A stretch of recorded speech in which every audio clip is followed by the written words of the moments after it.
அனைவருக்கும் வணக்கம் மக்களே, வணக்கம். சற்று முன் கிடைத்திருக்கக்கூடிய ஒரு மிக மிக முக்கியமான செய்தி ஒன்று பார்த்தீங்கன்னா வெளியாகியுள்ளது. சற்று முன் 30,000 கோடி ஊழலில் வசமாக சிக்கிய உதயநிதி. கதறி எழுத முதல்வர் ஸ்டாலின். இது மாதிரி செய்திகள் வெளியாகிருக்கு. இதை பற்றி தான் இந்த வீடியோவில் நாம் முழுமையாக பார்க்க போகிறோம். அதுக்கு முன்னாடி நம்ம சேனலுக்கு இப்போ தான் நீங்கள் முதல் முறையாக வந்திருக்கீங்க அப்படின்னா மறக்காமல் நம்மளுடைய சேனலை சப்ஸ்கிரைப் பண்ணிக்கோங்க. வாங்க வீடியோக்குள்ளே போகலாம். பார்த்தீங்கன்னா உதயநிதி ஸ்டாலின் அவர்கள் ஏற்கனவே சனாதன வழக்கில் இந்தியா முழுவதுமே பார்த்தீங்கன்னா வசமாக சிக்கியிருந்தார் இல்லையா. அனைத்து மாநிலங்களும் இவர் மீது போடாத வழக்குகளே இல்லை.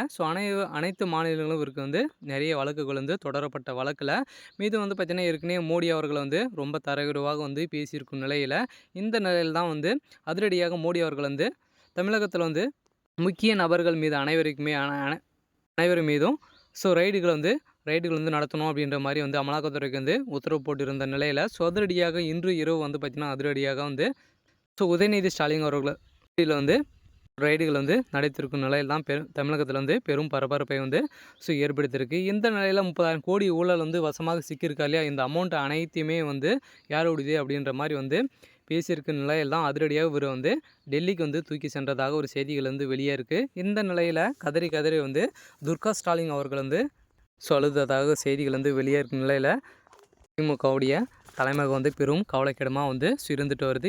திமுகவை சேர்ந்த அமைச்சர்கள் அனைவர் வீட்லேயும் இது வரைக்கும் ஒரு 12-13 அமைச்சர்கள் மீது பார்த்திங்கன்னா நிறைய ஊழல்கள் செஞ்சுருந்தாங்க இல்லையா. ஏற்கனவே மணல் கொள்ளை, செம்மண் அனைத்திலுமே அனைத்து அமைச்சர்களும் சிக்கியிருக்க நிலையில் இருந்தாலும் சேகர் பாபு, ராசா அவர்களும் பார்த்திங்கன்னா இருவருமே இணைந்து ஏற்கனவே சனாதன வழக்கு பேசியிருந்தாங்க. இந்த சனாதன வழக்கில் சிக்கியிருந்த இந்த 3 அமைச்சர்கள் வீட்டிலும் அதிரடியாக ரைடுகள் நடத்தியிருக்காங்க. இந்த நிலையில் தான் அமைச்சர் ராசா அவர்களுடைய சம்மந்தப்பட்ட அனைத்து இடங்களிலும் ரைடுகளும் நடக்கும் அப்படின்ற மாதிரி சொல்லியிருக்காங்க. இதனால் அதிரடியாக இவர் பார்த்திங்கன்னா டெல்லி பயணம் மேற்கொண்டு இருக்கும் நிலையில் தமிழகத்தில் பெரும் பரபரப்பை ஏற்படுத்தியிருக்கு.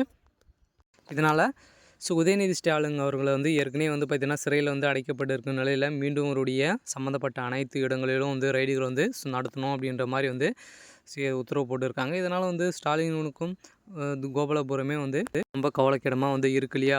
கோபாலபுரத்தில் கை வச்சாங்க அப்படின்னா எவ்வளோ பணம் புழக்கத்தில் இருக்கும் அப்படின்றத ஒரு பெரிய கேள்விக்குறியாக இருக்கு இல்லையா. இந்தியாவோட கடனே அடைக்கக்கூடிய அளவிற்கு பணப்புழக்கத்தில் இருக்கும். இருந்தாலும் திமுகவை சேர்ந்த பெரிய பினாமிகளாக இருக்காங்க இல்லையா. இந்த பினாமிகள் அனைத்துமே திமுகவுடைய ஒரு முக்கிய புள்ளியாக இருந்துட்டு வராங்க. இருந்தாலும் மேலோட்டமாக பார்த்திங்கன்னா முதல்வர் ஸ்டாலின் அவருடைய சம்மந்தப்பட்ட இடங்களில் சோதனைகள் நடத்தியிருக்காங்க. இதில் உதயநிதி சம்மந்தப்பட்ட ரகசிய கொச்சியில் இருக்கக்கூடிய வீட்டில் பார்த்திங்கன்னா 30,000 கோடி ஊழல் வசமாக சிக்கியிருக்காரு. இதுக்கு தந்த ஆதாரங்கள் அனைத்துமே இருக்குது அப்படின்ற மாதிரி தான் சொல்லியிருக்காரு. இருந்தாலும் இந்த 30,000 கோடி எங்கேருந்து வந்திருக்கு அப்படின்ற மாதிரி கேள்விகள் எழுப்பப்பட்டு இருந்த நிலையில் பெரும் அதிர்ச்சியில் இருக்கார். இருந்தாலும் இது மாதிரி அரசியல் சார்ந்த நிகழ்வுகளை தெரிஞ்சுக்கணும் அப்படின்னா மறக்காமல் நம்மளுடைய சேனலை சப்ஸ்கிரைப் பண்ணிக்கோங்க. தேங்க்யூ.